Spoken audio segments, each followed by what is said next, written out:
Conocimiento científico. Definición. El conocimiento científico es el conjunto ordenado, comprobado y sistematizado de saberes obtenidos de forma metódica y sistemática, a partir del estudio, la observación, la experimentación y el análisis de fenómenos o hechos. ¿Qué es la generalidad del conocimiento científico? La generalidad, los hechos particulares, se van insertando en un esquema de pautas generales, y lo importante no es cada hecho particular, sino lo que se puede generar de ellos, absolutas y finales. Se plantea que las conclusiones son provisoriamente definitivas.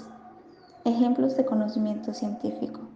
Los teoremas del matemático Pitágoras, el filósofo griego de la antigüedad, que son vigentes luego de 2000 años y se imparten en la escuela. La comprensión bioquímica de los antibióticos desde el descubrimiento de la penicilina en el siglo XX. Teoría. ¿Qué es la teoría? Las teorías son conjuntos de enunciados interrelacionados que definen, describen, relacionan y explican fenómenos de interés. Las funciones de la teoría son la descripción de los fenómenos objeto de estudio, el descubrimiento de sus relaciones y el efecto de sus causales. ¿Cómo se clasifica la teoría? En las teorías científicas se pueden distinguirse dos tipos, las naturales y las sociales. Mientras que las primeras cumplen en su mayoría con todas las características enunciadas, en las segundas se duda si las observan todas. Ejemplos de teorías por disciplinas científicas. Bioquímica, teoría de la evolución. Química, teoría atómica, comunicación, teoría crítica, teoría hipodérmica, teoría funcionalista. Física, teoría del Big Bang, teoría de la relatividad, teoría de cuántica de campos. Geografía, teoría de los lugares centrales.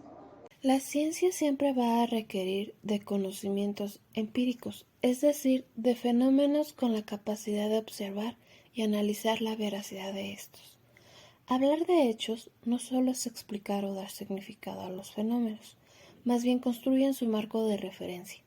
En otras palabras, reflejan sus antecedentes, verifican sus regulaciones o lineamientos y formulan sus teorías de una determinada acción en el proceso de investigación. Como lo refiere Mario Bunge, que dentro de la concepción de este se debe considerar los acontecimientos, que son los sucesos que cubren un lapso, es decir, que tienen lugar en el espacio-tiempo. Los procesos, que es una secuencia temporalmente ordenada de estos acontecimientos. Los fenómenos, que es una manifestación de los acontecimientos o un proceso o actividad. En otras palabras, es un hecho perceptible a través de los sentidos. Y los sistemas concretos, que son las entidades o cosas físicas que se distinguen entre los sistemas conceptuales, como las teorías. Los hechos también tienen un objeto de estudio. Estos pueden dividirse en ideales, es decir, fundamentados por la percepción y el pensamiento, como lo son los conceptos, fórmulas y teorías, o concretos, determinados por las acciones, como lo son los sistemas concretos, los acontecimientos, los procesos o los fenómenos. Y estos para la investigación no solo es suficiente con que se acumulen, describan o clasifiquen para conocer la realidad, implica comprenderlos, analizarlos, arrojar resultados e ir más allá de los hechos. Como sabemos, el uso de la metodología de investigación es aplicable en diferentes disciplinas, como por ejemplo economía, política, educación, sociedad, entre otras. Por lo que a continuación les ejemplificaré un hecho desde la perspectiva social y de salubridad, reflejado recientemente y aplicado a nuestra realidad, a través de los diferentes conceptos mencionados anteriormente. En este caso nos referimos a hecho con la pandemia por COVID-19, que aconteció por primera vez en Wuhan en diciembre de 2019 a través de los primeros casos de SARS-CoV-2. Hasta hoy en día no hay una confirmación de cómo se originó. Sin embargo, el proceso de este acontecimiento procede de un virus que posiblemente se diseminó por un laboratorio y o fue adquirido por un animal, probablemente un murciélago, y este se propagó al ser humano, afectando a la comunidad local, pero ante el desconocimiento de esta enfermedad y por ende sin considerar medidas previas, se propagó a nivel mundial, lo que generó un fenómeno médico, ya que un agente causal de una neumonía causó enfermedades que iban desde un resfriado común hasta el síndrome respiratorio agudo grave, generando la muerte. Todo esto tuvo como objeto de estudio a la proteína S del virus, que es la que actúa como vía de entrada en el cuerpo humano, al encajarse en la enzima AC2. Esta última sirve como cerradura de nuestras células, y la proteína S del virus actúa como llave para abrir esa puerta y contagiar al ser humano, con el SARS-CoV-2 que provoca el coronavirus. También existen algunos equívocos y paradojas centradas en torno al término hecho, ya que no debe de ser ambiguo el uso de la expresión para ocultar una hipótesis disfrazado de dato. Tampoco se deben de confundir los hechos con las ideas. Asimismo, este no determina una significación o sentido a los hechos a través de este término. En su lugar se debe hacer uso de se debe a o se explica por la hipótesis de. Los hechos no se demuestran, solo se exponen hechos verdaderos o falsos, y no se utiliza la expresión es un hecho científico, ya que los hechos son susceptibles del tratamiento científico. En otras palabras, los hechos no son ni científicos ni acientíficos. La ciencia es muy amplia y su alcance es tan grande que el objeto de estudio es simplemente cualquier fenómeno que ocurra en la naturaleza y es algo que se quiera. El método es la manera con la cual obtienes información de ese objeto de estudio. La metodología ha clasificado de una forma u otra a las ciencias. Esto ha dividido a las ciencias en dos enormes ramas primarias, las ciencias formales y las ciencias informales. Las generalidades es una proposición que a partir de casos individuales o pasados afirman una conexión entre las propiedades que se aplican a todos los casos. Consiste en extender a todos los casos los resultados de las observaciones sobre casos singulares.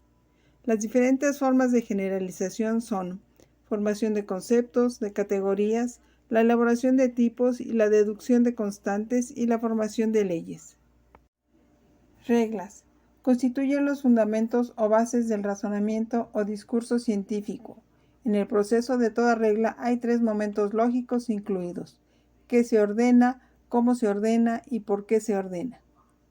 Los principios son herramientas e instrumentos de observación, análisis, reflexión y comprensión. Forman parte de la naturaleza intrínseca de los fenómenos, hechos y acontecimientos. Se refiere tanto a los hechos físicos y naturales como a los sociales y espirituales. No son conceptos, sino metacategorías de los conceptos. Se diferencian de estos por su versatilidad, porque bucean y subsisten por encima de todos los conceptos y hechos. El supuesto es un enunciado que consideramos como verdadero aun cuando no se haya demostrado si lo es o no. No se expresa en la proposición, pero de su verdad, los supuestos dependen de la verdad de la proposición. Las ciencias positivas operan doble serie de supuestos. Una que va a la lógica científica, esto depende de la experiencia cotidiana de donde parte la labor científica.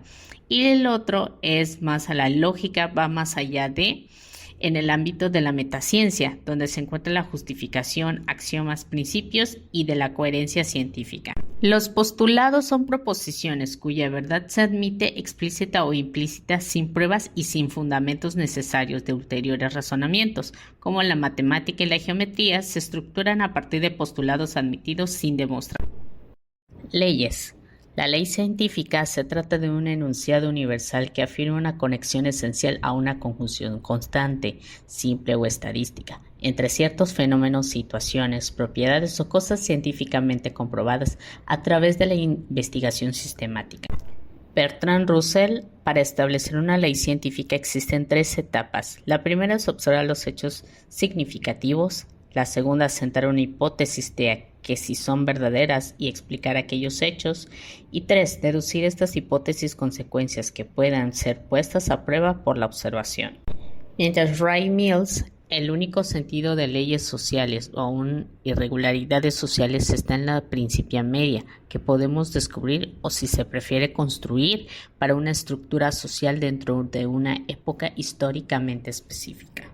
Unos ejemplos de la ley científica puede ser la ley de inercia por Isaac Newton.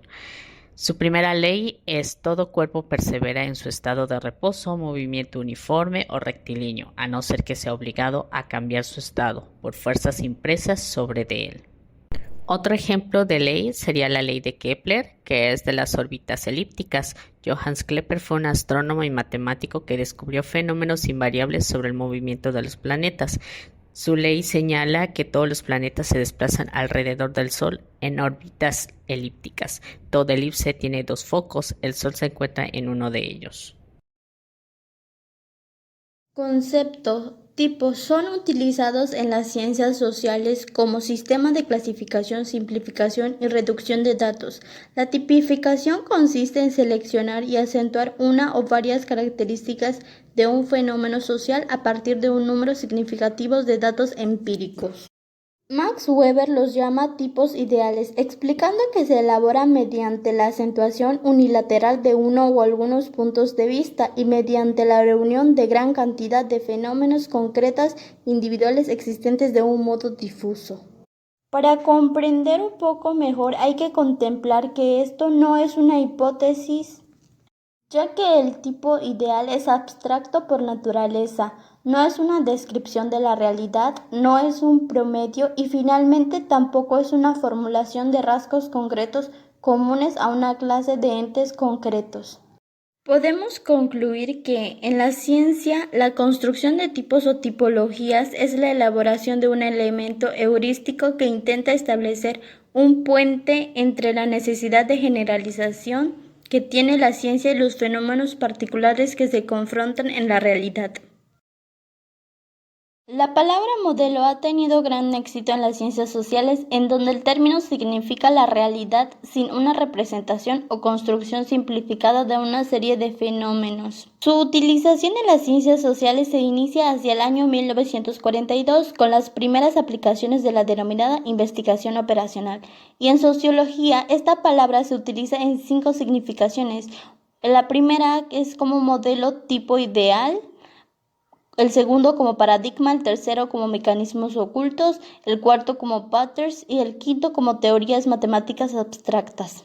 Elaboración de modelos está condicionada a la cantidad, tipo y calidad de datos disponibles. Las fases para el diseño son la definición del problema, formulación del modelo, simulación y validación del modelo, aplicaciones del modelo, y para su construcción todo modelo debe ser sometido a doble verificación, una interna que revela el grado de consistencia interna del modelo y la verificación externa que es una simulación de un contexto socioeconómico concreto.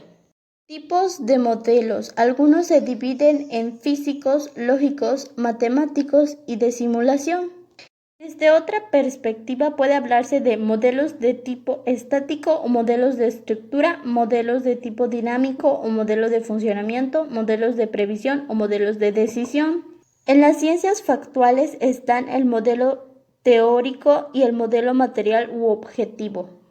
Clasificación de Bunge. El modelo se divide en teórico y material, y el teórico a su vez se divide en el modelo ideal e interpretación, y el modelo ideal es icónico y simbólico y la interpretación es conceptual, factual y mixta.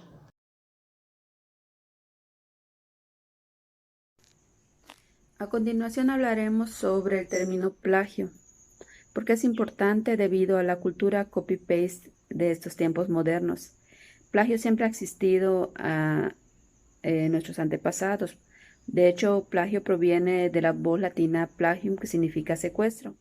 Muchos otros autores manejan que también proviene de la voz griega plagios, que significa trapacista, que es la persona que engaña a alguien sobre un asunto determinado.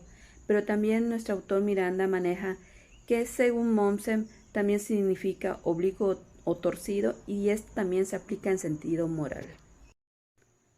Podemos definir plagio como la copia de una obra ajena substancial de forma fraudulenta, según Miranda, ¿Qué quiere decir? Que tienen que tener este elemento fraudulento y la mala intención para que podamos decir que es plagio. ¿Qué se puede plagiar? Se puede plagiar pensamientos, ideas, juicios, obras completas, obras parciales, datos de alguna investigación. Bueno, ahora vamos a hablar sobre la ética de la investigación y para entender bien este concepto es necesario diferenciar entre moral y ética. La moral son todas esas conductas que traemos nosotros como humanos, todos esos valores, y la ética es la encargada de versar esas conductas humanas. Entonces entendemos por ética de la investigación que es una rama de la ética, solo que ésta se encarga de estudiar todos esos procesos, todas esas actividades morales y conductuales que tenemos en la vida científica y académica. Entonces, la función de la ética de la investigación es delimitar y definir las malas conductas, entre ellas el plagio. No recurras al copy-paste, toma en cuenta esto. Si la idea que tomaste está publicada o no, cometiste plagio. Si no referenciaste y citaste correctamente, también estás cometiendo plagio. Si publicases o no, la idea que tomaste es plagio. Y también si parafraseaste o resumiste sin dar la autoría correspondiente, es plagio. El plagio trae efectos negativos ante una investigación científica porque se pueden dar mal uso de los datos, pueden ser erróneos esos datos, tergiversar la información, incluso lucrar con ella. También a utilizar alguna idea, estamos desconociendo al autor y por lo tanto desconocemos todo el proceso por el cual tuvo que pasar para llegar a estos resultados. De igual manera, como universitarios debemos estar conscientes de no realizar esta mala práctica y referenciar y citar correctamente. Principio de presunción de autoría y derecho de cita. Cuando leemos el trabajo académico de alguien, damos por hecho que todo lo que en este documento se encuentra es de su propia autoría, que es un trabajo que él creó y desarrolló. A esto se le conoce como presunción de autoría. Si esta persona utiliza ideas o datos de alguien más, es necesario presentar las citas correspondientes. Una cita es la forma en la que el investigador demuestra que parte de la información recabada pertenece a otro trabajo, es decir, de otra fuente. Es de suma importancia destacar que el investigador no solo debe citar, sino que tiene el derecho a citar. Este es el denominado derecho de cita, el cual es el permiso legal para la copia e inclusión de fragmentos de obras protegidas ajenas, siempre que se mencione su fuente, título y autor, es decir, la copia directa de una proporción de una obra ajena con referencia a su origen. Algunas formas especiales de plagio son parafrasear. Es el más común de plagio. Este consiste en cambiar algunas palabras pero manteniendo la estructura de la frase original. Clonación, el cual consiste en presentar el trabajo de otra persona como propio. Falsa autoría. Se refiere a un tipo de plagio que se presenta cuando se incluye el nombre de una persona como el autor de un artículo o de cualquier otro texto sin que esa persona haya hecho alguna contribución en la realización del trabajo. Autoplagio. Es la acción de presentar un trabajo que ya se ha realizado con anterioridad para otra actividad o curso. Pagar por la confección de trabajos. Esta forma de plagio consiste en pagarle a alguien para que realice el trabajo y presentarlo como nuestro. Medidas contra el plagio. Muchas veces los estudiantes cometen plagio de manera accidental. Una forma de prevenirlo es la de establecer los criterios bajo los cuales tendrán que desarrollarse los trabajos de investigación. Y de igual manera, es de mucha importancia que la autoridad educativa establezca las sanciones que se van a aplicar, que estén claramente establecidas y que sean del conocimiento del estudiante. Una herramienta que nos puede ser de gran utilidad es el uso de software para detectar plagio. Este tipo de herramientas comparan el trabajo realizado con una extensa base de datos para encontrar similitudes. Para terminar, les dejamos algunos consejos para tener una buena conducta científica.